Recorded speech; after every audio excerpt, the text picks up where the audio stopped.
What's up, everyone? I'm Cam Holmes. I'm the host of the Lifting and Life podcast.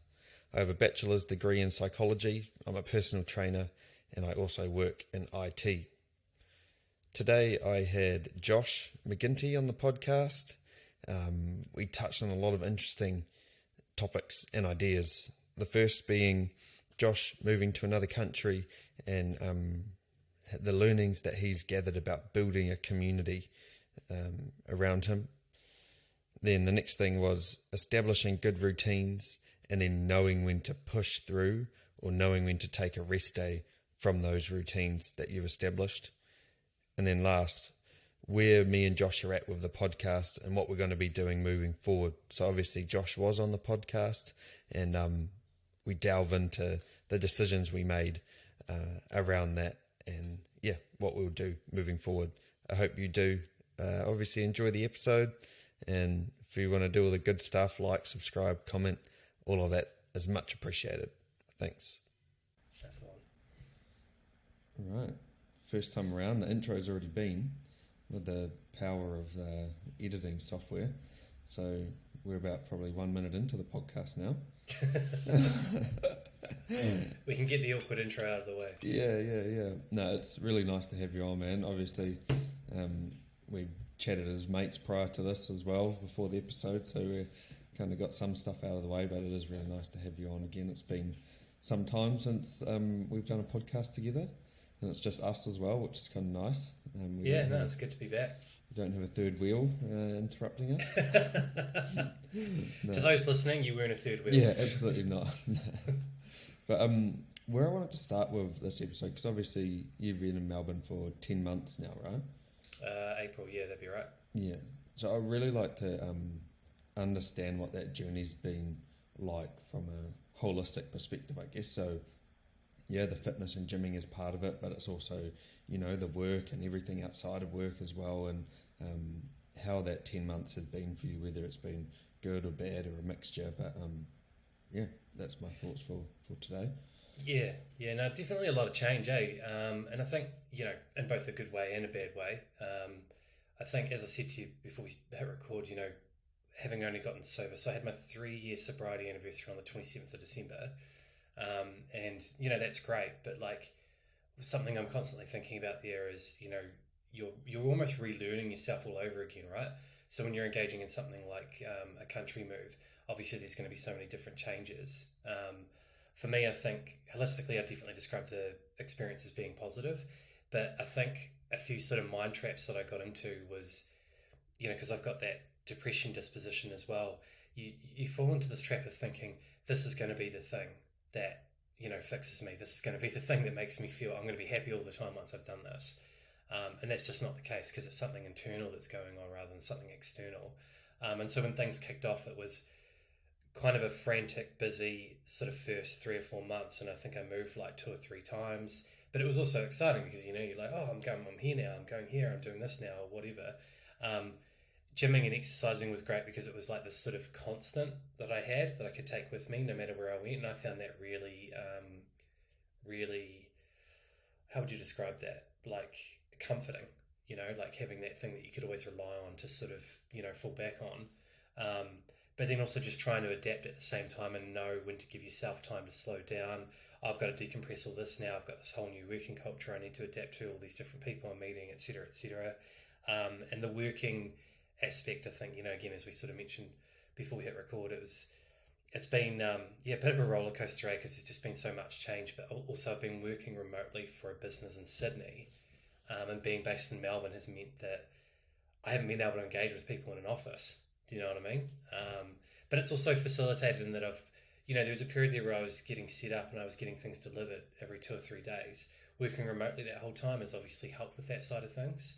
But yeah, so overall it's been a pretty good experience. Definitely learning, so much about myself in the process, where my boundaries are, where my perimeters are, what I actually want, identifying my needs, and then expressing those needs, Yeah. Man, that's given us a lot to unpack already. Yeah. And I'm deciding between 2 questions right now. I think I might sort of piggyback off or ask a question that was related to 3 years of sobriety. Congratulations. By the way, Thanks. that's a massive achievement. I remember when it was 1 year in or 1 month in, so 3 years that's a huge achievement. Yeah, no, I appreciate that.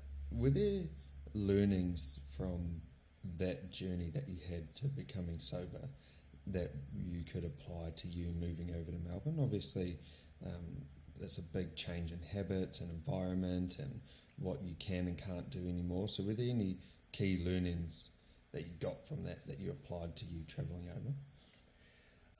I think just being connected with your community is probably the first one that comes to front of mind. Also, so when I got sober in New Zealand, it was, I wouldn't say it was easy, but it was familiar to me what the New Zealand drinking culture was. So when I say it was familiar, I kind of already knew how to weave around it, if that makes sense, because I knew the mechanics of it. When I came to Australia, the drinking culture here it's similar to New Zealand in many ways, but it's also amplified, I think, because it's a major city, in such a way that there isn't on a scale that there isn't in New Zealand. Obviously, the closest would be Auckland, but there's pockets of huge sort of drinking culture going on, and it weaves and laces into conversation in a very frantic kind of way. So knowing how to, knowing how to maneuver around that, or rather learning how to maneuver around that, would have been definitely a key takeout. Having that community fall back on, whether it be your AA groups, your meetings that you're going to regularly, people that you're engaging with that understand the kind of the dilemma of getting sober and sort of weaving your way through that journey. Definitely essential. So continue to, I think, communicate and contact and stay in contact with people and making sure that you're having that ongoing dialogue. But definitely, I think, similar to New Zealand, the way that it weaves into every conversation, like, oh, let's catch up, we'll go grab a drink, we're having it, you know what I mean? Like, it's everywhere, it's in everything. And then there's that awkward moment where you've got to be like, oh, I'm keen, I don't actually drink. And like 80% of the time people are sweet, but there's that 20% of, awkwardness that you get from, oh, you don't, and they don't sort of know how to respond. Yeah, it feels like it would alter the dynamic of the social gathering, but it sounds like community in that sense is your micro community, the friends that you have, but also the macro community, like what is the drinking culture like in a country. So how would you go about, I suppose, focusing on the micro or the smaller community? Because obviously you're not drinking. So how would you go about creating a community of people around you who you can easily relate to and not always feel like you don't quite fit in because you don't drink? I think the AA groups are definitely the first starting point, because no matter what country you're going to be in, you're always going to have a surplus of those. Well, I believe so anyway. So that's definitely the first place to start, particularly one nearby where you're going to be living, because so much I think about community is psychological, in that your conscious awareness of where that community is geographically placed in conjunction with where you are living. So like in my mind, I know that the sessions or the group that I go to is only like 1.5 kilometers that way. Do you know what I mean? And so that's in the back of my mind. I already feel instantly a part of a community, knowing that the proximity of it. We live in quite a fortunate time, I suppose, because engaging with people online surrounding these kind of things is really, really easy. It's easy to find groups. It's easy to find meetups as well. Meetups, something I've been playing with a little bit lately, that are really dedicated to particular themes, and sobriety is one of those themes. If that's what you want to hunt out. If you're going through some of the apps that are more so designed for dating, but there's meet friends options on there. You can also have that in your character bio. So you kind of, I guess, the way I'd characterize all those would be, you put your flag up, and people instantly see it, and it's easy to engage with them once they know that you've got that topic of similarity, because they see it and they understand and they know that it's challenging for you as well. And you are always going to be a little bit outside. I think that my mechanisms of connecting with the city have been maybe a bit slower than they would be if I was able to just go to a pub and drink and meet people through shared drinks and stuff like that. Yeah, I was going to ask you, it was more in relation to work, but work and building the community. You mentioned how you've basically been working remotely full time. How has that impacted your ability to be able to build a community and a network and get to know the city? I think I've done as well as I can. Like, I'm actually going to give myself a thumbs up for that because, like, although I've engaged with people online through work pretty much 99% of the time, um, I've still managed to connect and create like some friendships where we're now communicating outside of work. Um, but none of them are based in Melbourne except for one major one. Um, so I actually had a bit of a wall there where I ended up, resigning from my job a week and a half ago because I was like, this isn't working for me. This is like a long distance relationship, but through work. The best working week that I had was when I went to Sydney in, I think it was late August, and actually got to spend time with the team in person. And it was great, We we went out after work and like, they were grabbing drinks and I was, grabbing a tonic water or whatever it was I was grabbing, and it felt genuinely connected. We were all getting on really well, and it was awesome. But like, it felt like a bit of a tease because it was like, this is literally the only time I've done this since I've been in Melbourne, and it's now January. And looking back, it's the only time I've done that since as well. So yeah, it was definitely challenging because it was like, well, no, I need this in the city that I'm living in. Hence my one of my many contributing reasons for resigning, because it was like, this just isn't quite working. Yeah, I only work from home a couple of days a week, and I couldn't even imagine just doing full time working remotely. I just feel like it would impact. Well, it would be on you to stay disciplined, to create and establish the routines and all that kind of stuff. But I feel like it would just be so easy to have a massive lack of routine and it impact you outside of work as well, because it's kind of like your work and your life are sort of just sort of merging together a little bit because you're not having that separation of environment. Oh, 100%. Like, I will point out that it was really optimal for getting set up. I'm grateful that it helped me get set up. But you pretty much hit the nail on the head. The separation thing became quite difficult. Also, like, I never realized how much I was going to miss. Like, I don't have a centralized point outside of my home within the city, if that makes sense. So, like, if I remember when I was working in New Zealand and I was working from home, several weeks at a time or whatever, I was still always aware that the office was there as a centralized anchor point within the city where every now and then I'd, engage with other people, etc. Here it's like I'm just, isolated in the apartment sort of the whole time.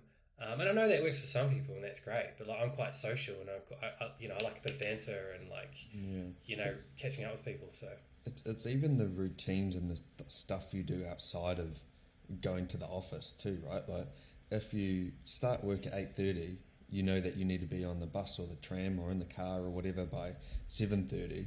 So it's everything that is outside of that you have to do because you're going to work. It's all the indirect things. You're going to go out for a coffee and like, okay, when I finish work, I'm going to go to my gym here, which is relatively close to work. Or yeah, no, absolutely. I think if I reflect on that kind of routine model, it was a bit sort of, up and down. It was sort of hard to get a bit of a groove. But I mean, also, I think a contributing factor there is the fact that, I have moved like 3 or 4 times in the last, 8, 9 months or whatever it's been. So, like, routines take a bit of time and a bit of pacing and all that kind of thing. But no, you're absolutely right. And I've been surprised at how much I've actually missed that. Like, it's maybe just even on a kind of a mental health level, having that kind of necessity to navigate away from your home and then sort of circle back, and it giving you like different experiences, engaging with different people, even just little things like going out for coffee in the middle of the day, stuff like that. Whereas if you're all kind of hunkered into the same space for every tranche of your day, there is that overlap. mm. And taking into account the amount of remote working that you've done, how has or what kind of role has fitness and gymming sort of played in your time throughout there? I know it's sort of gone up and down and things like that, but what's the main role that it's played while you've been there? Definitely, as far as establishing a routine goes, that was probably one of the key things. And again, having it as kind of a constant, like something to fall back on that was not inside the house, you know what I mean? Like actually physically going to the gym or going for a walk, going for a run or whatever. Getting those endorphins as well, like it's kind of similar to a conversation, right? And what I mean by that is sometimes you get lost in your own way of thinking and like your own particularly negative way of thinking, and it sort of just circles around in your head. And then the moment you have a conversation with a friend or a colleague or whoever, and you sort of allow yourself to open up and you say, oh, fuck, I've been, feeling this and that and the other. And then they respond back to you. It's their response back to you that makes you go, oh shit, yeah, you're right. Actually, I've let myself spiral a little bit here. Exercise can almost offer you the same dynamic in a way, because you're sluggish, you're kind of just sitting around, you're sort of just not really feeling it, whatever. And then you go out for a run or you go to the gym and then you get this burst of endorphins, and suddenly you're like, no, actually, that was the wrong frame of mind I had there. This is the frame of mind that I want. This is the right way to be thinking. But it has been troublesome in that the motivation has sort of been contaminated every now and then by the living circumstance. And I think, as I mentioned to you, work got really problematic, and it was clear that my values weren't aligning with the values of the business, etc., etc. The gymming just completely fell off, and then you get into that cycle, right, where it's like, I know it's going to motivate me to do this because it's going to give me the energy, but I need the energy to do it, to start to you know what I mean? Like That's literally what I just wrote down. So the first part that you were getting at there in terms of the exercise giving you the endorphin release, it's because you're doing something challenging, and then it evokes a release of dopamine, so then you feel good. So then dopamine is responsible for your movement and your motivation, so it's a snowball effect. You want to do more. But then when you have those days where you don't feel that great, and then you don't move, and then movement creates that motivation, but you haven't moved, so then your motivation goes down again. It's such a paradox. So it has to get to a point where you just need to force yourself anyway.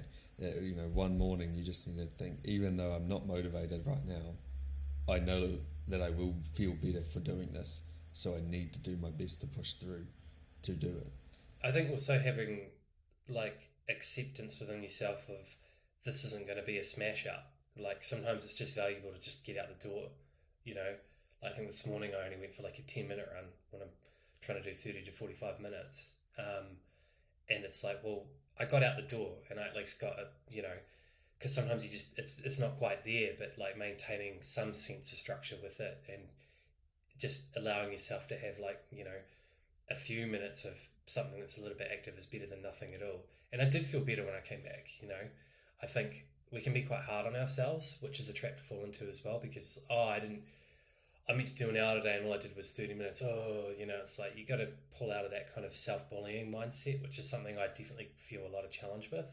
But it's more optimal to go that route than to do nothing at all. So yeah, there's a couple of things there. One of the best pieces of advice, which sounds ironic, that I've heard before, is set your sights lower. Aim lower, because if you're going to aim lower, you're probably more likely to do the thing. Whereas if you aim for perfection, it's probably likely you're not going to do anything at all. So you aiming for a 10-minute walk in the morning instead of aiming for that 1 hour walk, which are you going to be more likely to avoid doing? It's probably going to be the 1 hour walk. Whereas, I've only got a 10-minute walk this morning, that's more than achievable. And who knows, maybe when you're out there walking, I could go a little bit further, I'll do 15, 20 minutes. But then even if you just do the 10 minutes, you get home and you get a sense of accomplishment because you ticked off something for your day. You did something challenging to start your day, versus if you did the 1 hour walk and then you check your alarm in the morning and you're like, nah, stuff that, I'm not doing it. And then all of a sudden you haven't ticked off anything, and it's going to evoke that downward spiral again, where you haven't done something challenging, you haven't moved, so then you don't have the motivation, and then you start to feel worse again. Yeah, and you get made a prisoner of the desire to reach perfectionism as well. As you pointed out yourself, that you sort of almost crumble a little bit because you're not going to reach that thing that you were reaching for, and then you kind of just choose to do nothing. It's operating in absolutes, which ironically is something that they teach you in AA meetings.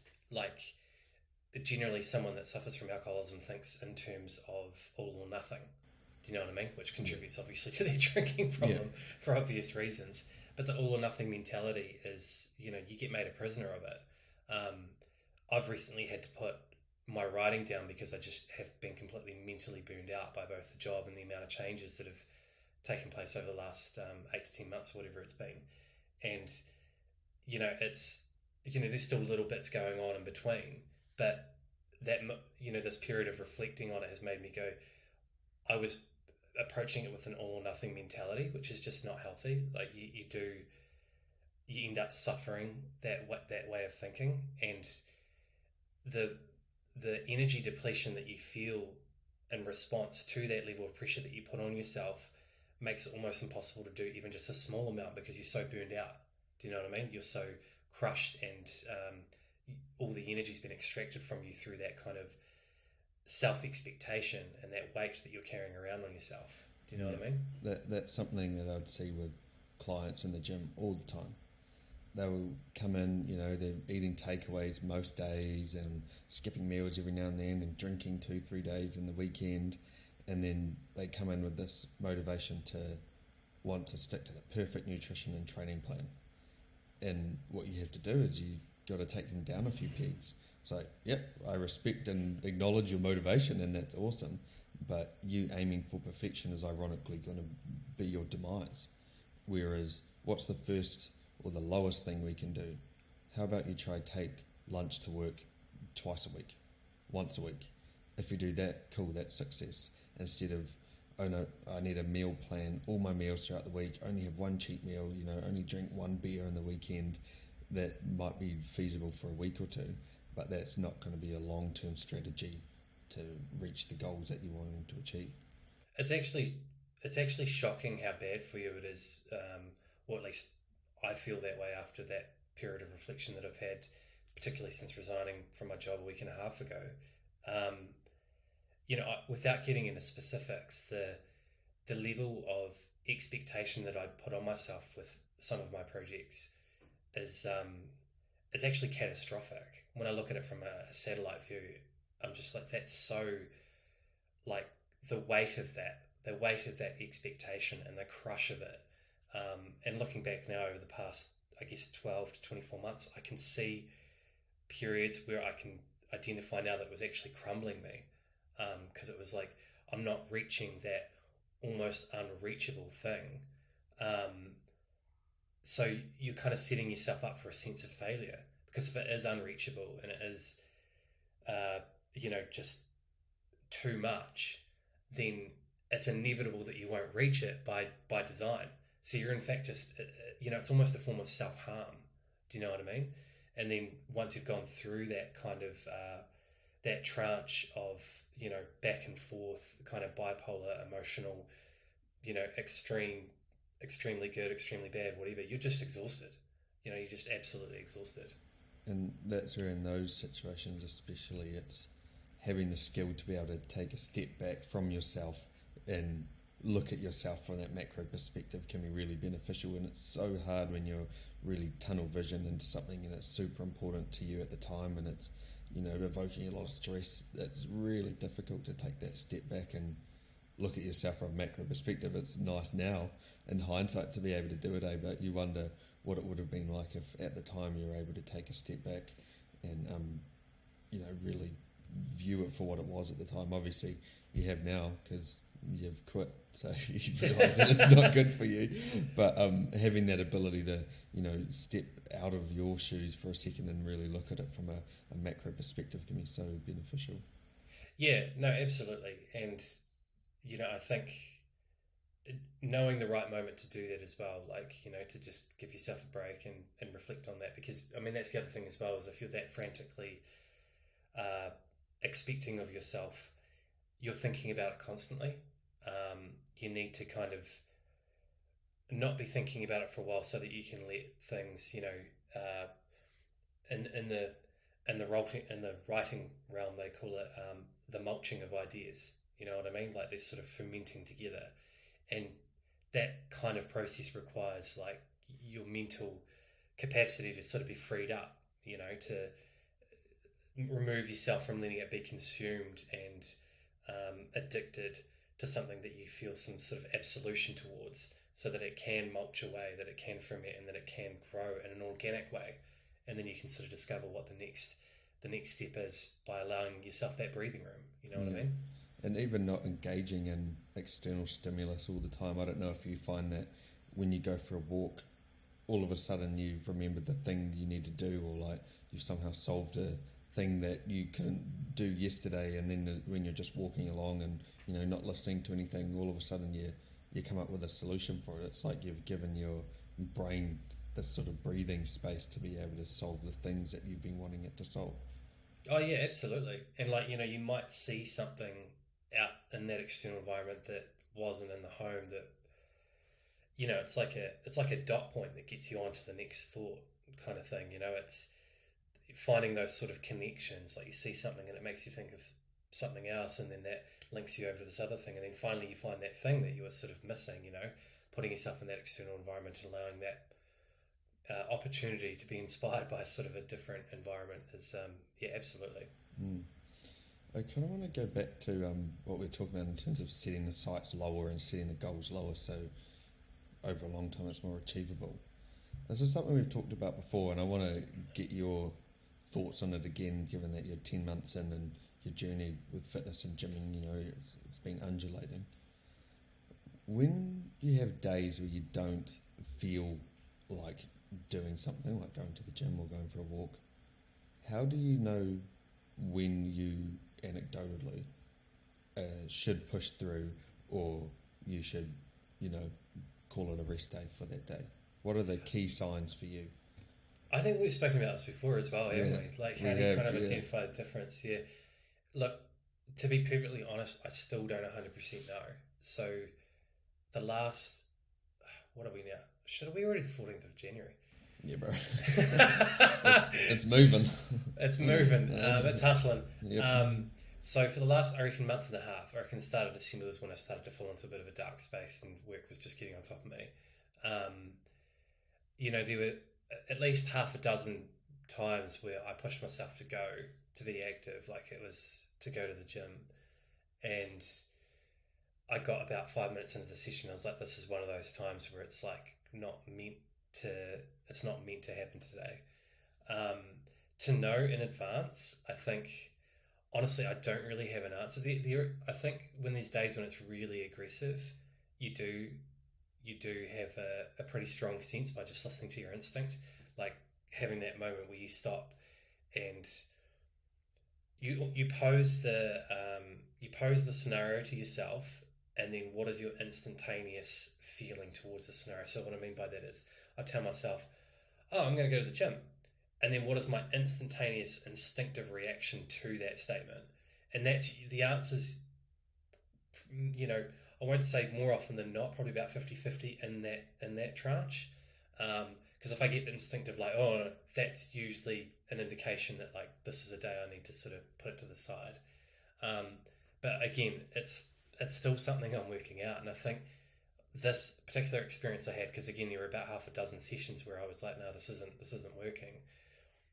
My bigger lesson there wasn't so much identifying individually when those times aren't necessarily the times that I should push through.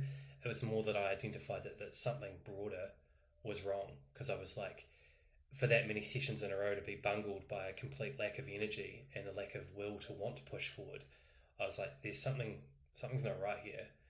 That was probably my first sort of red flag that, like, the job situation was actually getting on top of me, because it was just depleting me completely. So you definitely, now that I'm talking about it, broader kind of learning that went on there, identifying the individuals. It's still not there, eh? I love how you touched on the idea of putting different versions of yourself forward. It's probably one of the best things we can do as humans, right? Is you can put yourself into a situation without having to be in the situation. You're like, okay, here's the version of Josh that is going to the gym right now. Yeah. How does that version of Josh feel? Is he skipping along? What is he thinking? Yeah. Is he like, fuck? But then, that's actually a really important point you brought up too. Is what is it from the bigger perspective of what is the correlation between these sessions when I don't necessarily feel like going? Now, it's not to say that just because you feel like going doesn't mean you shouldn't go. Otherwise, we'd probably never go. I don't know. I probably only feel like going maybe 60% of the time sometimes. Yeah. But it's what are those other variables at play? Is it you've had way too much, mental load from your job? Is it your sleep's been very poor, your food's been really poor, or you haven't been drinking lots of water or something? There's so many different variables that go into that motivation to want to train, and that movement thing we talked about. If you haven't moved for a while, that's probably why it's hard for people to start something new, is because they don't move much. So then that motivation or that drive to want to move also isn't there. But, the body creates its own sort of rhythm. Yeah. If it's something that you didn't do much at all and then suddenly you start doing it, it's interesting because, like, you learn about people that were like morbidly obese and then they quit junk food altogether and then they go into a type of withdrawal. They miss all those kind of like toxic elements that they got from the junk food, and even though they're doing the right thing, their body operates at this level of language where it's like, no, I want that thing that you previously had. I absolutely want it. Even though you're doing the right thing, the desire for it. It's the same with quitting drinking. The body is used to this element in such a way that even though it's best for you to no longer have it, it screams for it in its absence. It's a really kind of fighting against the language of your own body and reconditioning it, which is, deeply challenging.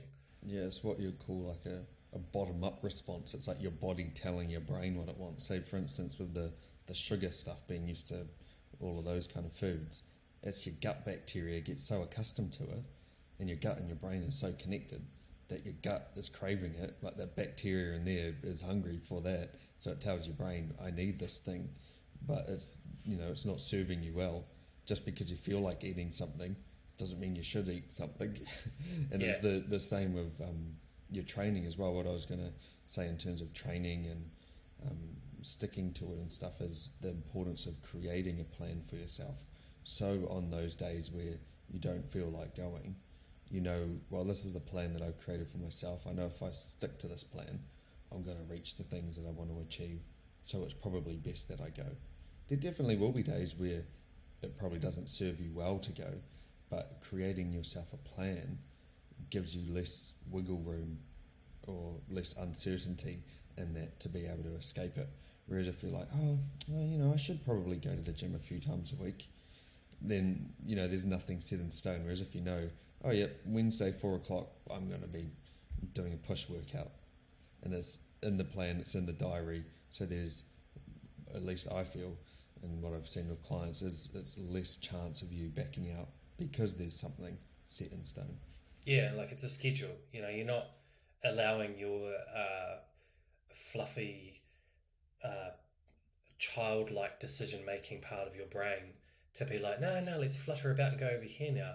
You've got a structure that you just need to abide. Because that decision-making part of your brain will that decision-making part of your brain is great for creativity and, sort of letting yourself go in situations where it's appropriate to, et cetera, et cetera. But like day to day, when you're trying to get something done, it'll see a butterfly and get distracted and want to float off somewhere else. That's cool. I'm going to go there. Yeah. So you've got to kind of almost fence it in a little bit. But talk to it at the same time. Be like, look, I'm going to give you room to play soon, but, I need to structure myself here to get this thing sorted. Yeah. And how I've seen it put in practice, at least for myself this year, starting back at work, I wanted to establish a really good routine, especially for the days when I'm going into the office, because it gives me some clear structure. And so I literally wrote out what that day looks like. So I want to get up 5:30, go for a 15-20 minute walk just to get outside and get some sunlight, come back, have a cold bath, some ice bath, I'm not there yet, have a cold bath for 4 minutes and then get ready and go to work. Whereas, previously I would say things like, I just need to get up earlier and get ready sooner. It's like, what does that mean? It's way too, not set in stone or uncertain, and leaves way too much room for leeway for you to press the snooze button.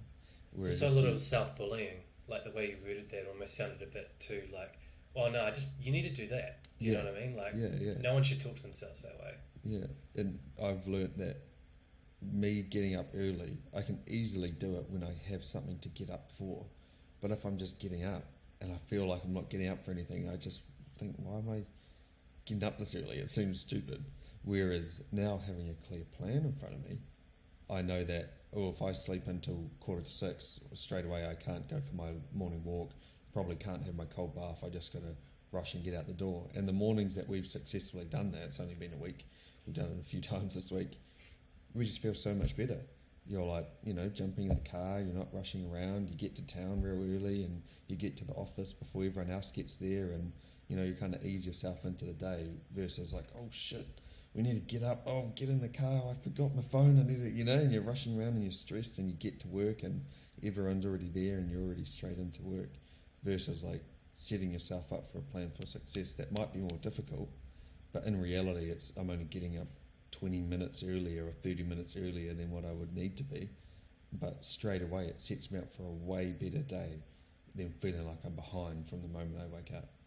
There's still days though, right? Like, where, coming back to your original question of how do you know whether or not you push through or whatever, because sometimes it is the healthier uh, decision to not push through, or rather the wiser decision, I should say. I guess the kind of blueprint of thinking that I try and extract from one situation and apply to that is, on a social level, particularly for those that do get regular bouts of depression, or need to take moments of stronger self-care, whatever your disposition is.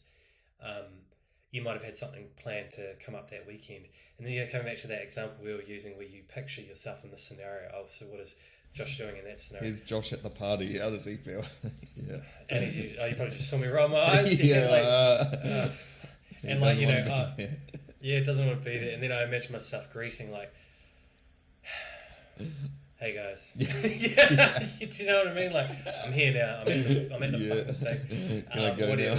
Yeah. So it's kind of the same, right? Like, you sort of take that blueprint of imagining that scenario or whatever. But like, one thing I find, I don't know if it's I haven't been exposed enough in Australia, but I found in New Zealand, with New Zealanders, one thing that was quite etched into the culture was people would make themselves go through that anyway, even if it wasn't necessarily healthy for them to do so, because they thought themselves being rude if they were to pull out of the situation.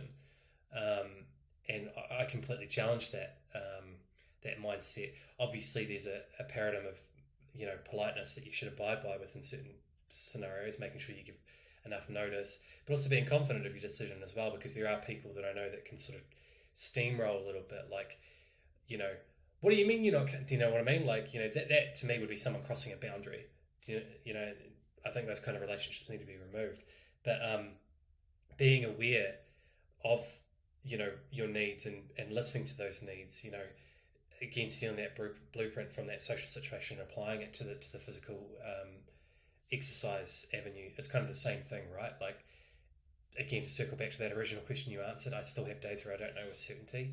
But if you do have that certainty that this isn't the right day, as a PT, what's your kind of advice there? Oh, you threw me. I was thinking about what I was going to say. Maybe I'll make 2 notes first so I can come back to them. I wasn't expecting a question back. Your mustache is looking great, by the way, just while you're writing that down. Thanks, bro.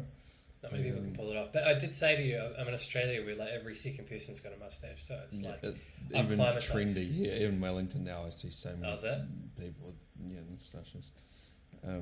Okay, so what was my advice from a trainer when you don't feel like going?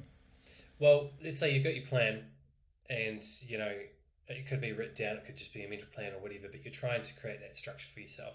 But then there's those days which, as you sort of originally questioned yourself, is this a day where I push through, or is this a day when I need to just give myself, So I guess it's a 2-part question, really. The first is, how do you identify those days? And secondly, if it is a day that you feel it is the healthier decision to step aside and give yourself a break, but it's on your plan to, maintain, what's kind of your advice there? Yeah, good question. I'd probably take it from the perspective of me personally, and then from the clients that I've trained throughout the years. So me personally, right now I'm only on a 4-day weight training split.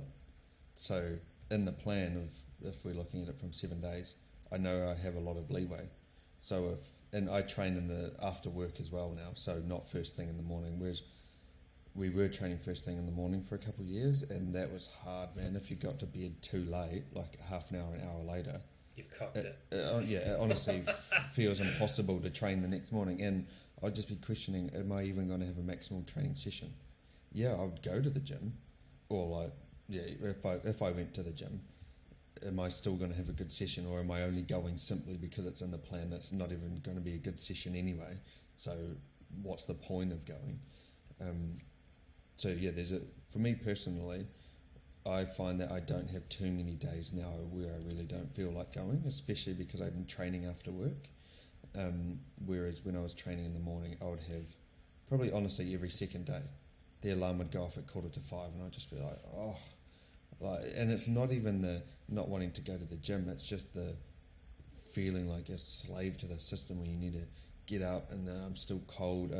How I would describe it is like, Wizard of Oz, and there's the Tin Man, and he needs to be like greased up.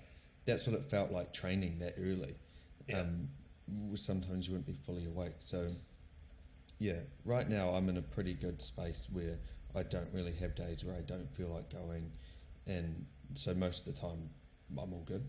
If I did face a day like that, I would, maybe the first step would be like, okay, why don't I feel like going? Did I have a really shit night's sleep? Am I way too time pressured? Sometimes, we've got to do this thing at 5 p.m. and you're trying to train at 4 p.m. I got to get my session in 45 minutes instead of an hour and 15. In that situation, I would think, okay, how much leeway do I have in my plan? Can I do my session tomorrow and it not affect my week at all?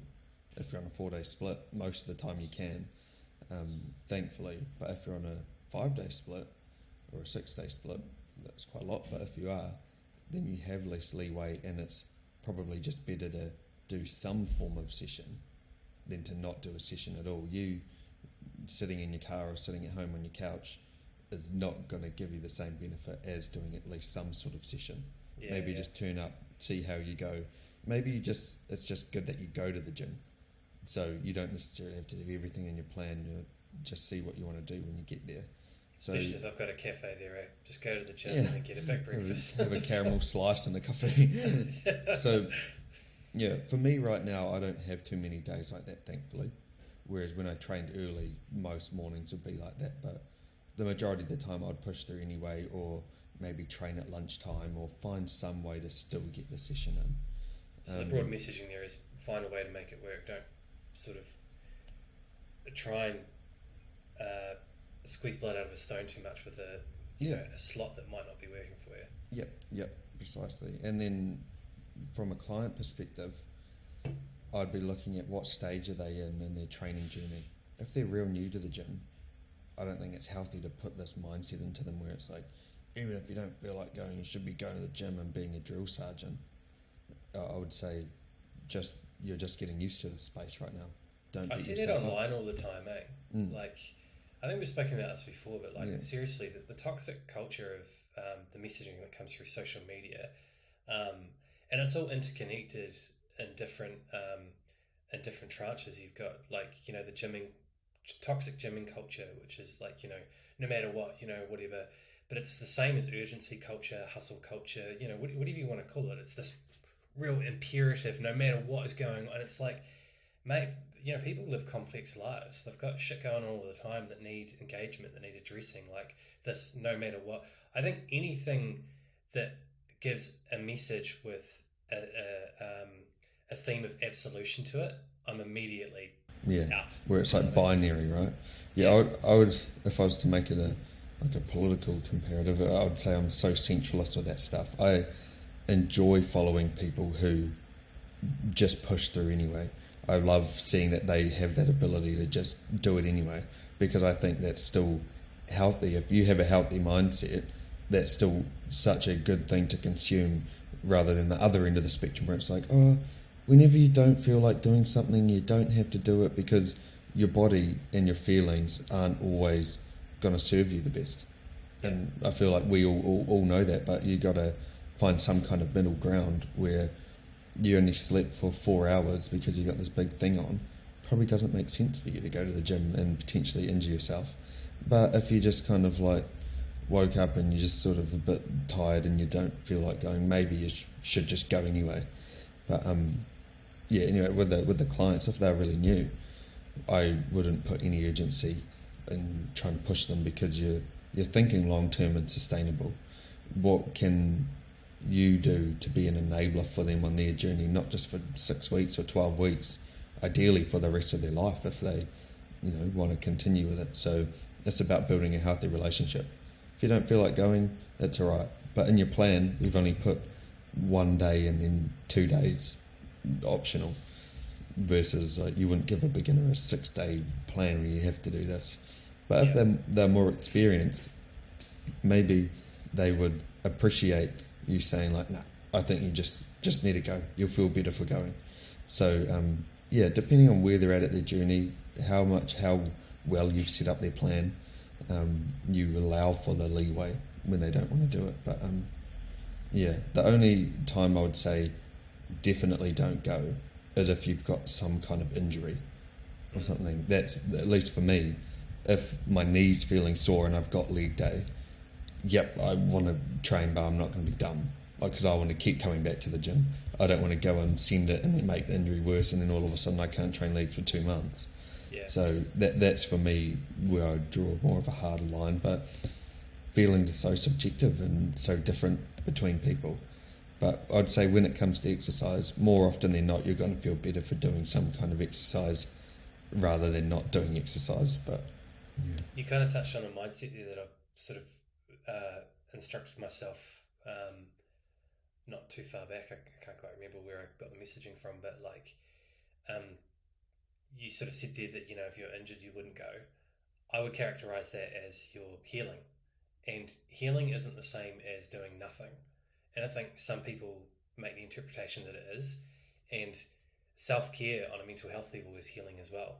So sometimes, you're right, you're going to feel better if you do something, but that something could be extracted from the original plan into something that's a bit more easygoing, like just going for a walk or whatever.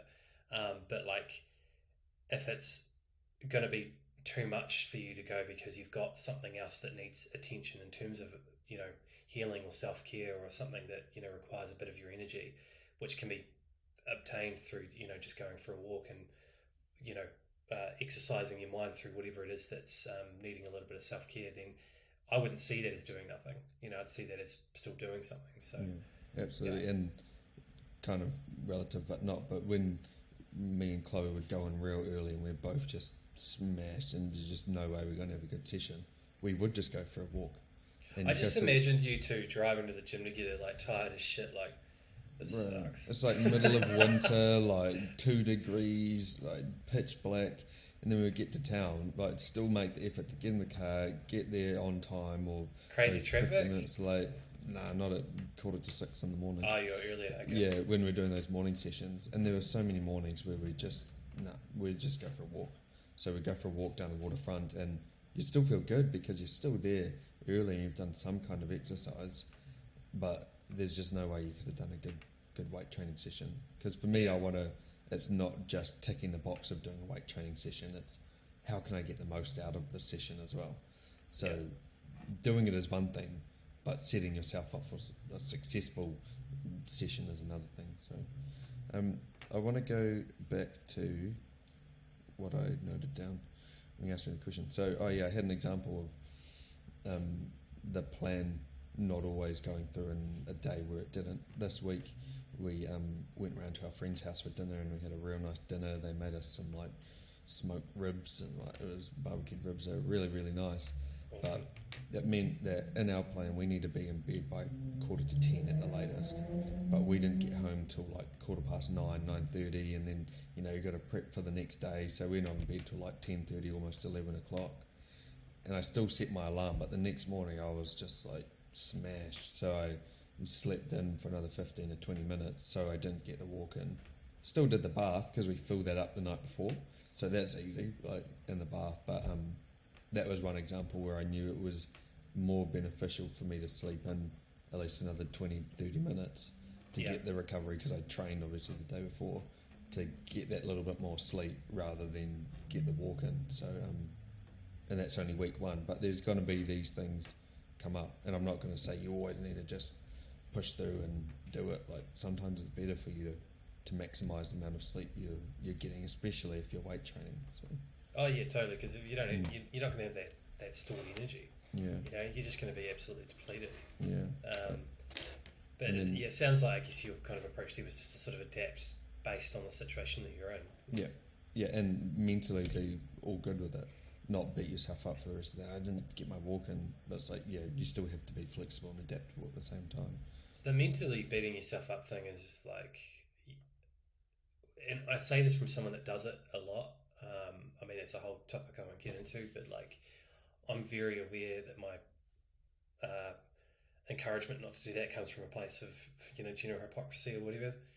Totally own that, but it's just not good. It's just so not the right way. Like during my moments where, one of the things I'm trying to train myself to do is to intercept that way of thinking, to absorb kind of objective observations I've made about progress in certain things. And sobriety is probably one of the biggest ones, because the response I get from people is like, oh, that's amazing, blah blah blah, and I'm always like playing it down kind of thing. And it pivots from the same part of my brain that is the self-bullying, the self kind of like, oh, you didn't, but yeah, it's such a catastrophic and dangerous way of thinking. And like, I've still got some ways to go to kind of really try and 180 that thinking through like different techniques I'm engaging, and training myself daily to sort of intercept that way of thinking, and to interrupt it in one way or another. But yeah, it's, I can't stress that enough. Like, it's just not the right. I've heard people talk to me before about, oh, if I don't do this, I'll do this, and it's kind of like a guilt motivation technique. And I'm like, you're inviting the wrong emotions in to try and motivate yourself. Like, those emotions are just toxic. And it can serve you really well. It sounds to me you're more getting at how do you utilize this thought process, because those thought processes are still what will keep you accountable, keep you doing the things you need to do. Because if you just had no expectations for yourself, you wouldn't do anything. But it's, I think, deciding or thinking about how you're going to channel that, pursuing things that are good for you, and then keep yourself accountable to a right level. And if you don't do the thing that you said you were going to do, how do you respond to it? There's no point in beating yourself up about it, and that's not going to do the thing that you were supposed to do. How about taking more of a mindset like, yep, okay, I didn't do it, but now what can I do to rectify this thing, or make sure it doesn't happen again, instead of just being like, oh, I'm shit, like, I'm so lazy, I slept in, I didn't go to the gym, blah blah blah. Okay, that's fine, it's a new day today. What can you do to make sure something like that doesn't happen again, instead of just beating yourself up about it? 100%. And that's one avenue I know that I have improved in, is like when the thing that I meant to do didn't happen, or whatever, a classic scenario that would lead to self-criticism of some sort. The first place that my mind goes now is, it's done. What are we doing now? Do you know what I mean? Like, what's that? You fall back into it every now and then, like, it's done. What do we do now, you piece of shit? Do you know what I mean? Who's that? Yeah. Like silencing the voice isn't just, it's not just turning off a light switch. It's a sneaky fucker. Like, it can really weave in there. But I think if you can sort of identify through repetition that, like, your go-to is in the right place, your go-to instant response, like, I believe you're on the right path anyway. So And the other thing I noted down is when you're talking about saying no to going to a social event if you didn't want to go, me and Courtney Durr on the previous podcast, we had such a good conversation about that, and we touched on the New Zealand culture, and also if you're more of an agreeable person, you feel like you have to come up with this reason as to why you can't come, and sorry, like, I wanted to, but blah blah blah blah, instead of just being like, hey, like, I'm not up to it this weekend, sorry, I can't make it, hope you have a good time, kind of thing. So it's such an important thing, especially like me personally, can be quite agreeable, and I feel real bad if I can't come to something when I'm invited, and I feel like I have to come up with this extravagant reason why. So where does the guilt, the guilt you just said there, like, because that really jumped out at me, because it resonated. I know the guilt you're talking about. I don't, on an objective level, on an emotional level, I acknowledge that it's there and that you can't just turn it off. But on an objective level, I'm like, what in our culture ingrained that? Because, like, if you're not up for it, you're not up for it. There's no reason to feel guilty. I've even, this was years ago when I was a lot younger, and there was a particular person in my life who I remember said to me point blank, like, "Oh, I don't want to go, but I don't want to be mean." You know what I mean? And if I had to kind of pinpoint moments where I realized that way of thinking was completely unconstructive and something I wanted to stray from, that would have been one of the examples. But yeah, that guilt, it's just completely non-constructive. And if you're genuinely not up for it, or if there's, I don't know, I think it just comes back to the whole thing. You don't always have to do something because you've been asked to do something, and you're fully in control of what you can and can't do. But I still don't know where to draw that line. Just because you don't want to go, sometimes maybe you should still go because you still need to see friends or family or do some things. But if you're genuinely, you can't make it, it's fine. So I had a situation recently, actually. So last Saturday, in my effort to kind of connect with the city and meet different people and different groups and stuff, I went to a free sampler 2-3 hour session of improv comedy, and it's probably the most out of my comfort zone I've been, in quite some time. Met a bunch of really cool people, etc., etc. But because I've been in a bit of a darker, I think I resigned the day before, but I was still obviously feeling the sort of negative waves of the experience I've gone through, less than 12 hours later or whatever. I got to where the place was, and I had a bit of a meltdown where I was like, I don't know if I want to do this. I don't want to do this. And it was, I think I had my phone out and I was writing a message to the facilitator being like, "Hey, best of luck with the day," and it was like, I really had this massive conflict about it.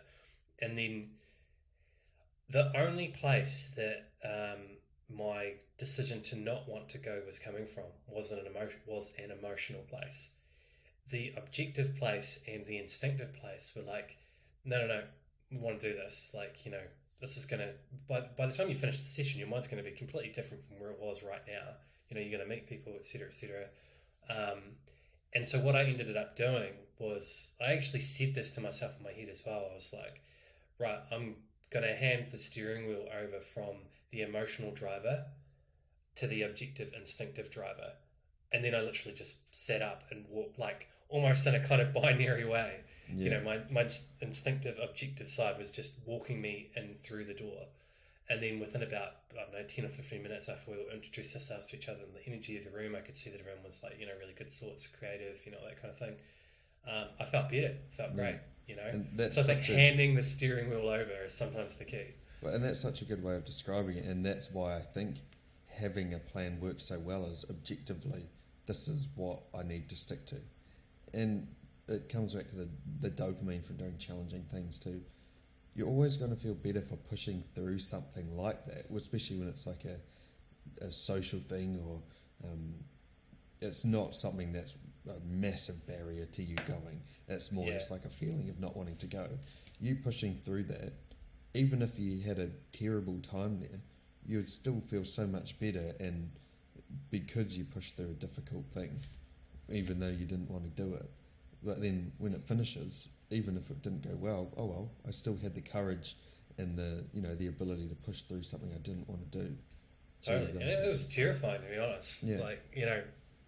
Improv comedy is, anyone that does that, I have massive respect for.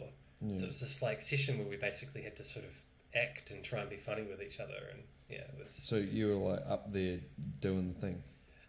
Yeah. Well, so we did our introduction, and then we started with, I think he called it shake it out or something, where you act a bit silly and sort of get yourself in the right kind of creative mindset. And we went through these different kind of challenges where you had to pass a ball to someone, and then make up a scenario where this person was passing the ball to you, but like whose line is it anyway? Basically, yeah. Do you know what I found really interesting about it? And for anyone that's seasoned in this field, I'm sure this is no news at all. But what I found really interesting is because it's improv, so you in your head you almost want to rehearse what you're going to say, but you don't know what the other person's going to say. So rehearsing it doesn't actually work. So what you have to do is kind of do you a disservice more than anything as they're talking to you. But as they're talking to you, you you have to listen to what they're saying. Do you know what I mean? You can't just be 100% creative, because you have to listen at the same time as being creative. So you're absorbing what they're saying while also trying to like spark out these different sort of trees of branches of, oh, you know, this is where I could go from here, this is where I could go from here. At the same time, you're also trying to be funny, which, you know, in front of a group of people that you don't know, is, you know, pretty terrifying. Like, all very difficult things to do. And that's such a skill, because so often when we're in a conversation or a meeting or something, all we're trying to think about is, what are we going to say? Perfect example would be, I started this new job and we're going around the meeting room table doing an icebreaker. Tell us one interesting fact about you. You're not listening to everyone else's interesting fact. You're sitting there, okay, well, what's the interesting fact about me? So this, oh shit, there's 3 people away from me now. So having that ability and crafting that skill of being on the spot and just listening to the person, because everyone has something interesting to say, you know, outside of the stand-up comedy, everyone else has something interesting to say, and maybe you could learn something. So that skill of actually just listening to what the person is saying is probably quite a good thing to get good at. he did actually acknowledge that, the facilitator at the start as well. He was like, you know, one thing that you guys might have identified from an everyday conversation is that generally when people are talking, most people are actually waiting for their turn to talk rather than actively listening. And, you know, that sort of gets challenged in that environment, you know. And, you know, you're sort of trying to branch out these scenarios before you even know what the other person's going to say. But, you know, it's like any other situation where you kind of just trust your instinct. Look at yourself from a helicopter view. You know, the fear you feel inside, the emotional shyness, whatever you want to call it, it's not how you're perceived on the outside. You know, you're perceived in a more kind of holistic, this is this person having a crack at something, you know, way.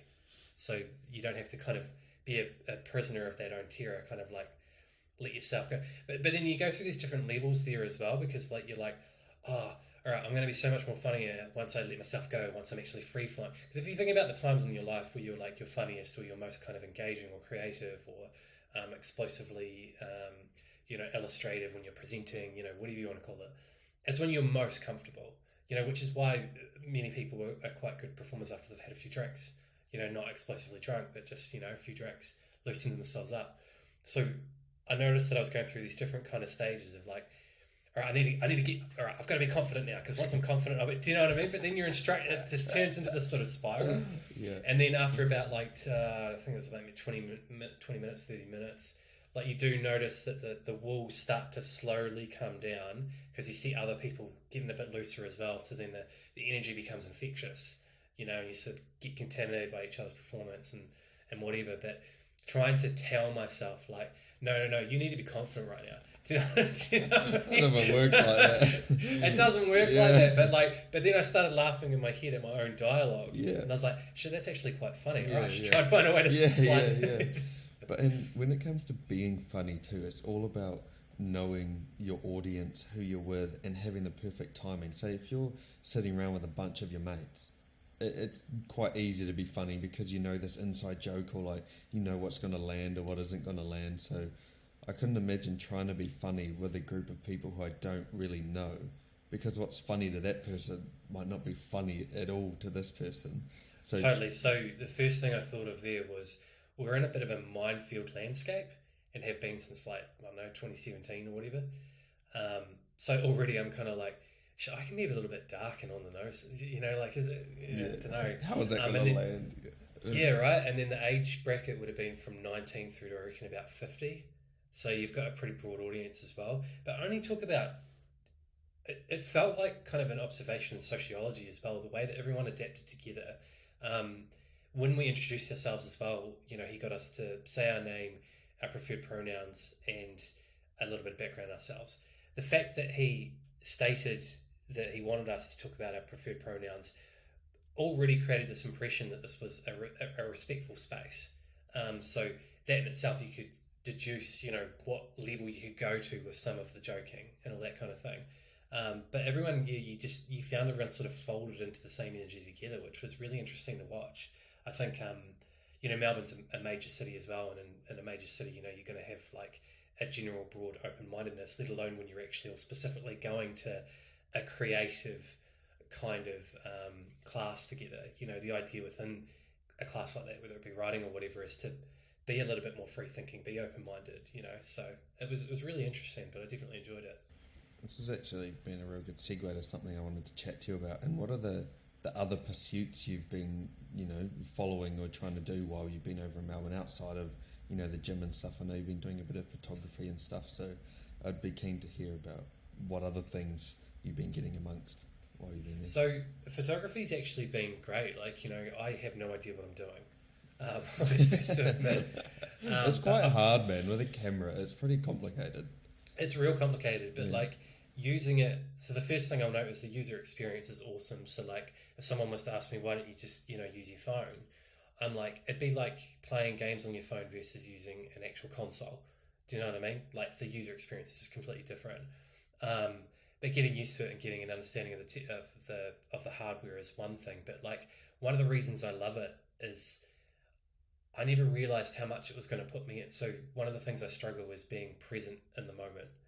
I'm often carrying some kind of level of anxiety, although usually quite minimal. But thinking about past, future, whatever. When I'm walking around and I'm looking for things to take photos of, and I'm trying to find a cool angle, or I'm not worrying about whether or not I'm being original or whatever. I'm just finding something that resonates. It's the same with when I'm watching film or TV shows or reading or whatever. Find that thing that resonates. It's kind of like the state of flow.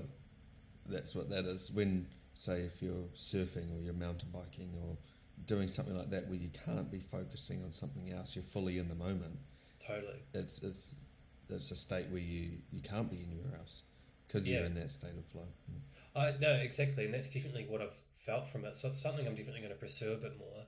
I think I haven't looked into any groups yet, but I had a friend recommend some amateur photography groups. The groups that I have engaged with, coming back to your question, is writing groups.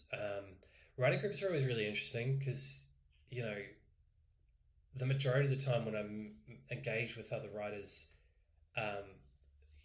amateur writers, it's this kind of awareness that you're all just trying to express yourself and find. You're trying to find a thread within, your heart that you want to kind of extract out and offer out into the world. And there's a similar sense with all these people, whether it be only once a week or someone that throws themselves in intensely. But it can be a little bit tricky because the literary realm can be a little bit pretentious as well. So finding the right kind of group where it's an encouraging, constructive environment, that's kind of my main goal. So I've actually got a couple of people I'm engaging with at the moment. We haven't met in person yet. I've got meetup groups that are just coffee and catch up groups. So I think there's one this week that I'm going to head along to. But the week after was when I'll no longer be working my job. So some of them are during the day. So I reckon about 2 or 3 times that week, I'm just going to go out to random ones. And I always try and find my person. I don't know, maybe they say something or they do something that's a little bit quirky or a little bit kind of, again, it resonates.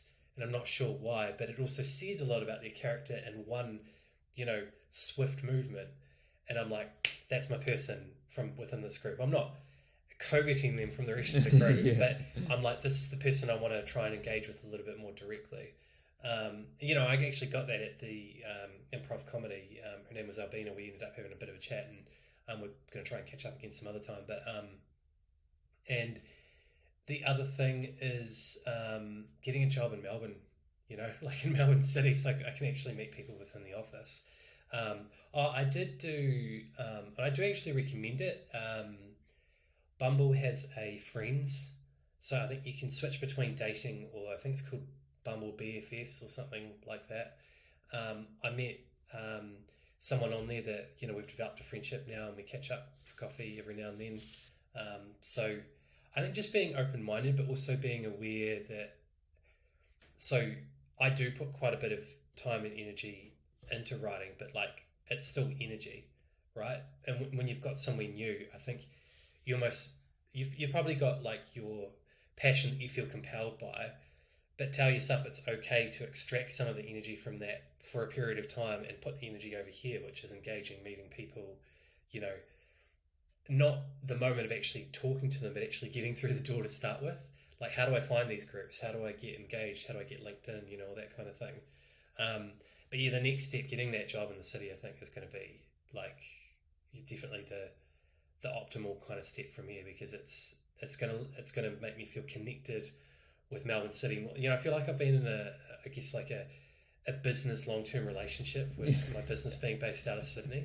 Yeah. A long distance relationship, and it's just been a pain in the ass in many ways. You know, so getting connected that way.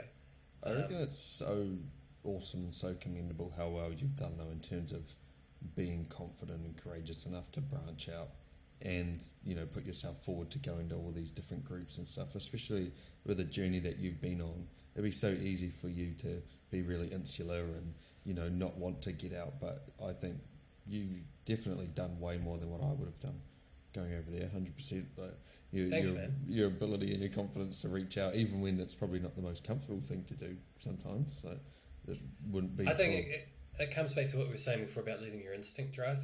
You know, like there is that part of you that's like feeling a bit sheepish about it or whatever, but like you've just got to do it. I think the additional extra layer of trickiness to it is that I don't drink. So you have to kind of find a way to obviously be aware of who you're engaging with, and that like if that's the center of their life, it's not a criticism, it's absolutely fine, but you're going to be misaligned. So how do you identify that? Not just ask them, but identify it, because asking that's too direct. Like you need to sort of hone your radar. But then secondly, how do I, and I still haven't mastered this, telling people that you don't drink when it gets sort of slided in, let's go for a beer. Do you know what I mean? And you still want to go, but you need to find a way to say, I don't actually. You know. But yeah, you've just got to, again, let your instincts sort of drive and just get out there and amongst. There's so many ways to do it now. You know, there's so many avenues to do it. And, you know, to be honest, like I haven't reached a kind of an optimal threshold yet. Like these are kind of all just, I'm at the fringe of them, I guess. I've got a couple of people I've been engaging with directly, but there's still a lot of kind of meeting and trying different things to do. But yeah, letting your instinct drive and just like throwing yourself in, it's kind of the only way to do it, really. Yeah, and just the trial and error of it all, not being so bound up by, you know, the what ifs or finding the perfect group to contact, or, you know, it's just trying something. It's going to take you closer to the destination where you really want to be. 100%. You learn as much from relationships that don't work as you do from those that do, in terms of what your needs are and what your wants and what your desires from, you know, meet someone straight away. And like, I think we talked about this, I remember when we first named the podcast, like, let's put the shit ideas on the table. Like, let's openly talk about the shit ideas, and then we can talk about why they're shit, which gets us closer to what isn't shit. Yeah, do you know what I mean? It's the idea of, if you're wanting to, for example, move your hand into a precise spot, it works better when you've got an opposing force next to it instead. I like that. I can't claim that, I've heard it from someone else, but that's what it's all about. If you're trying something and it doesn't work, that's still aiding you in getting to the place where you want to be or where you should be, because it's an opposing force. And we don't want to do that. Okay, well, that's in contrast what we do want to do. But why don't we want to do that? Well, because of this. So that means for what we do want to do, we want it to be this, 100%. this. Yeah. Which is why trying new things is so important. I understand the desire to get complacent and the desire to kind of just not put ourselves in uncomfortable situations. I totally get it, but like the value that you get out of it, you know, and again with that improv comedy thing, like, you know, letting my instincts sort of drive there and force me through the door. You know, I'm so glad I did that, because, you know, the value you get out of forcing yourself into those uncomfortable situations. I've kind of got, I guess, a bit of a lucky relationship with writing, because whenever I'm in a situation that I don't want to be in, or I'm engaging with someone that you know, the worst situations, right, are the ones where, like, you know, you're all positive, I'm being open-minded, I'm being positive, I'm being like totally like, you know, I'm gonna go meet these people, I'm gonna, you know, and then you go to meet this person, and you're like, oh, hey, I'm Josh, and then they answer in such a way, they might say something particular, or they might, you know, say it in such a way that straight away you're like, nails on a Yeah. chalkboard. You're like, no, this Yeah. person is a fucking muppet. Yeah. But then you can't just turn around and walk away. No. You're in this thing now. Do you know what I mean? Yeah. Like, all right, Yeah. we're in this stream now. But like, coming back to what I was saying there about the writing thing, like you almost sort of develop this tool where you're like, all right, I'm here and I'm in the stream, but I'm going to take myself out of it and observe it as if I was going to be writing about it. So then it turns into this fun kind of like, game. Like I'm observing this interaction now, and why is this such a freak show? Sorry, why is this person such a freak show? You know what I mean? Yeah. And it turns into this really kind of interesting observational episode. And you get value out of it from that way. It's an interesting thing you touched on there. It's like your expectation management, but your levels of dopamine. If you're feeling really motivated and excited to go to something, your dopamine levels are up. And because they're up above baseline, if it's not good and it doesn't match your expectations, then it's all of a sudden it's going to drop down a lot because you're up so high. Whereas if you're like below baseline or at baseline, it's not going to be such a contrast. But that's what I totally agree. Yeah. I think, it's like when someone tells you a movie's amazing and then you go and see it and it's like, oh, it was all right. I've also been thinking a lot about dating apps in terms of like, I wonder how much dating apps contribute to a contamination of our expectation, which then leads to a contamination of the engagement. So if you meet someone that you're attracted to organically, it is what it is. You develop this organic attraction or whatever. Through dating apps, it's such a skewed, mutated version of that because you're both on there with some kind of expectation. Like, it doesn't matter how mild it is, there is an expectation. Otherwise, you wouldn't be on there. You wouldn't, And so when you both go along and you have this engagement, like, you're meeting through this mechanism that's, refracted itself from the original organic form to something completely different. I know people that we're in long-term relationships, and again, no criticism meant by this at all, that were in long-distance relationships, jumped on Tinder, and then straight away jumped into the next long-distance relationship straight away. And that was always really foreign to me because it was like, how did you meet, your person that you got on with so well straight away? And then the more I thought about it, the more I thought, like, I think they actually sort of maybe both had a similar expectation of wanting that sort of that long-term thing, and their desire for that superseded their desire to know that there was like that organic kind of fit. It's kind of like a confirmation bias or something. You pick up on the thing you were looking for, whereas the thing that you were looking for didn't come to you.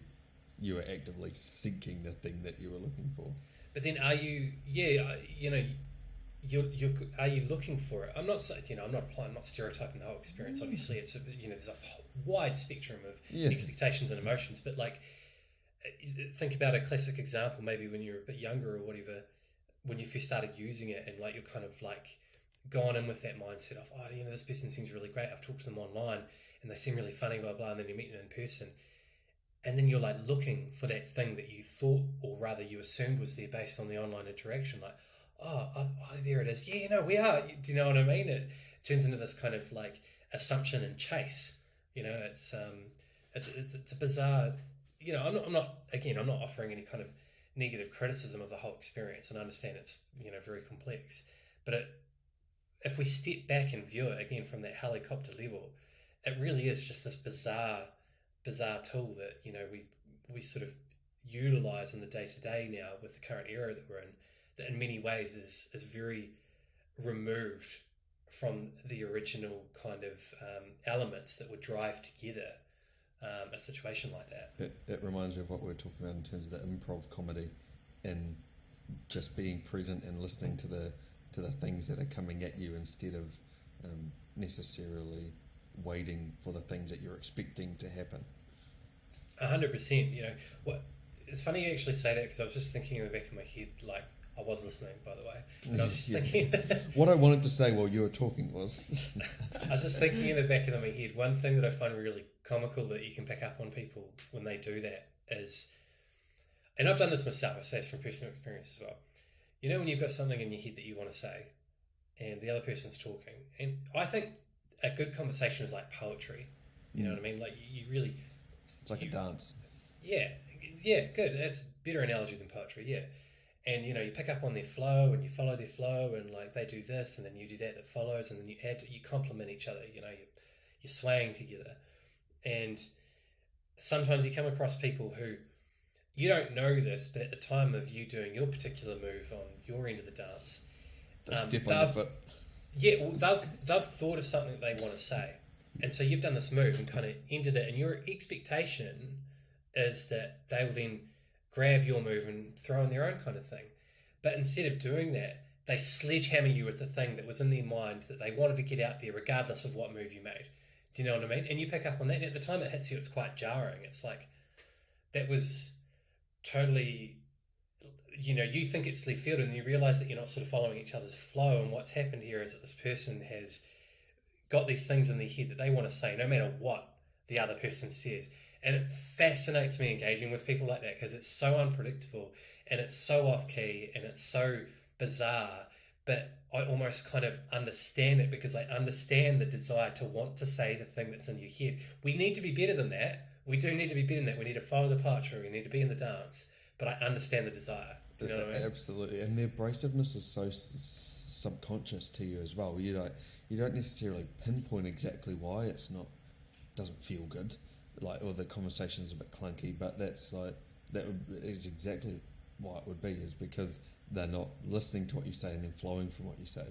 And what it reminds me of, I learned this stuff about, we have expectation neurons, whereby in the physical world, if you're in your apartment right now, you walking into your bathroom, let's say, you're already visualizing, it might be subconscious, but you're already visualizing what's going to be there. If for some reason your toilet was purple, when you walked in there, you'd be like, what? Because those expectation neurons are already there and it knows what is coming for it, like what you're going towards. But then if it's hit with something completely left field that you weren't expecting, it's really like contradictory to your those expectation neurons. It's like say if you had an egg in your hand and you threw it at the ground and it bounced or something, like It'll throw you off key. It completely throws you off. So that's what that is, except in a conversational sense. It's not necessarily you're expecting word for word what they're going to say, but you're expecting them to be like, oh yeah, that's interesting. Like, you expect to be in the same dance. Yeah. Whereas like you're in two different swimming lanes almost, and they've got what they want to say and you're saying something up here and it doesn't really work. Yeah, I actually had that with colleagues from work. I'd only ever seen them at work. Yeah. And then I ran into them at the supermarket. It was really bizarre. I ran into one straight after the other. So I ran into one. I was like, oh, hey. And then 7 seconds later or so, another. So I'd never seen them outside of work. And when I saw them at the supermarket, I'm like, how are you? What's going on? Do you know what I mean? Like, I was like, how do I word? Or like when you're a kid and you see your teacher at the supermarket or something, it's like just the different context. And the fear hits you, and then you're like, hang on. Yeah. And the expectations, and then exactly, like I had this scenario yesterday. I bumped into someone at the supermarket who I just kind of knew from school. And I didn't... Oh, that's always a pity, eh? Yeah, and didn't have your earphones on. Yeah, and we were like right by the eggs, and I could see that she was looking for the eggs, and obviously there's an egg shortage. So, and she threw one of them, and they bounced. Yeah, she's like, yeah, exactly.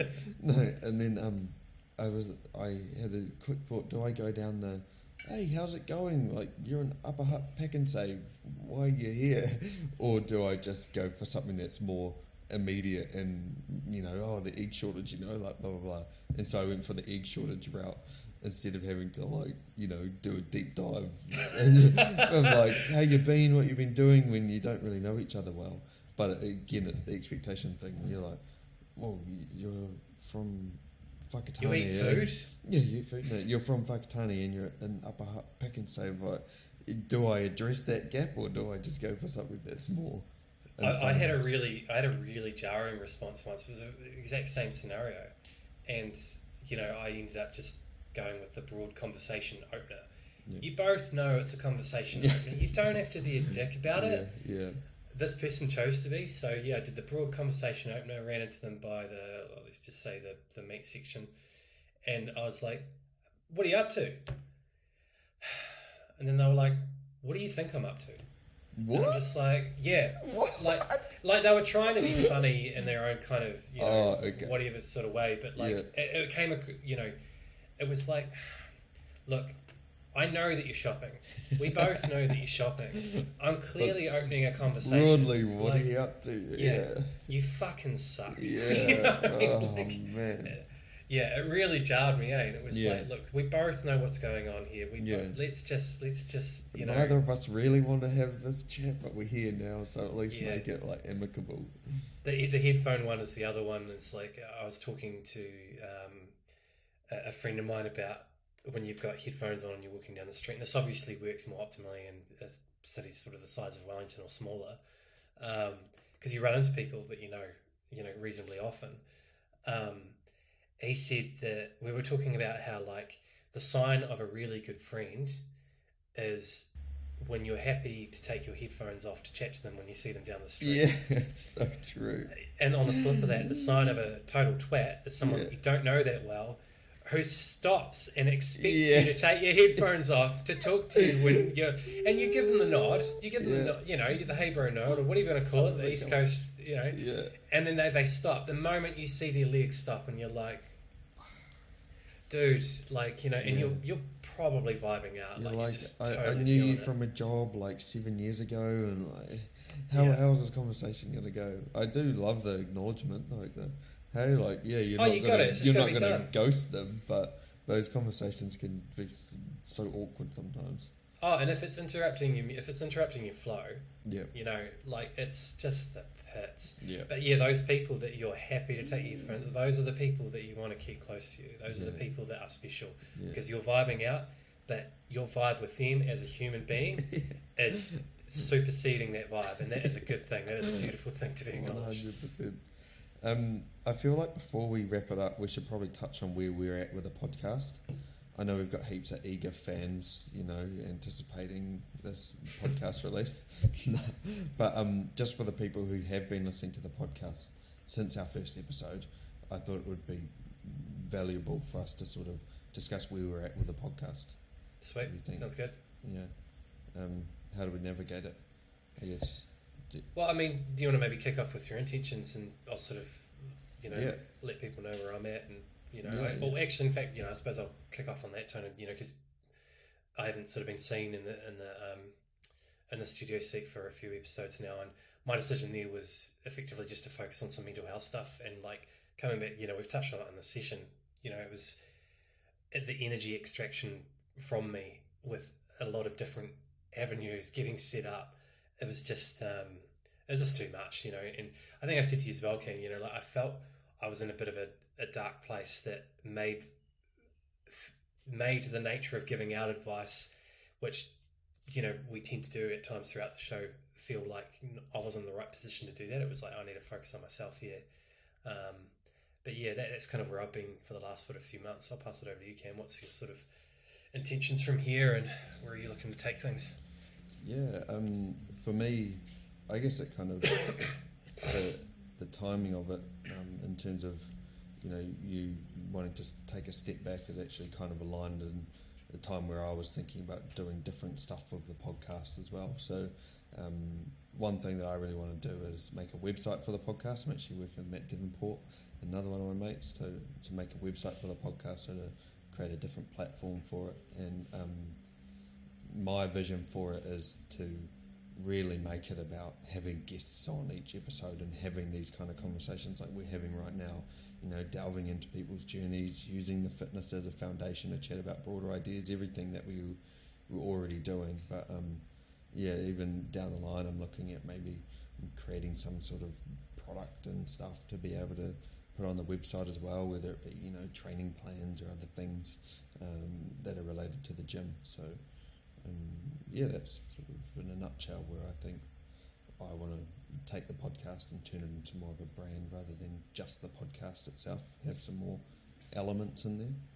Yeah, that sounds great. And I think, like, for myself, the model that we've been, you know, engaging the last few months will probably continue on. You know, Cam will have his guests, you know, throughout each episode, and every now and then I might pop in. And we talked about, you know, me potentially creating a separate podcast as well that was a bit more broader, you know, kind of not necessarily focusing specifically on exercising and gymming, which I'd definitely like to do as well, particularly with some of the sociology things we've talked about today. I think that's where my real passion comes through.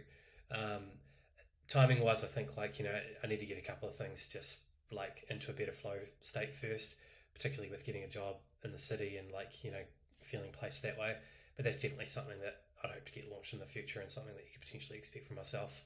But we'll always be working together in one way or another, and particularly, when it comes to doing episodes, like I think, the kind of seasonal mode that we've had the last few months feels good because it's like, we've been able to catch up properly and like just, check in with each other and see how it's going. And I reckon today worked out so well though when we were saying, oh, let's just catch up. And then like, oh, why not just turn it into an episode? Because most of the times when we catch up, this is how it all started from the beginning. Oh man, we should be recording this. I mean, no, it's funny you say that. I was thinking that, yeah, like, didn't we like 45 minutes in, we were like cursing ourselves, like, why didn't we hit record? Yeah. But I'm sure a lot of mates do that. Oh, bro, we should be recording this conversation. Yeah. But we're actually hilarious. Like, but we're actually really good at it. No. But that's where this all started. So moving forward, if we keep it like that, I reckon it's quite cool. Yeah, absolutely. No. Easy. Awesome. Oh, I guess that's us.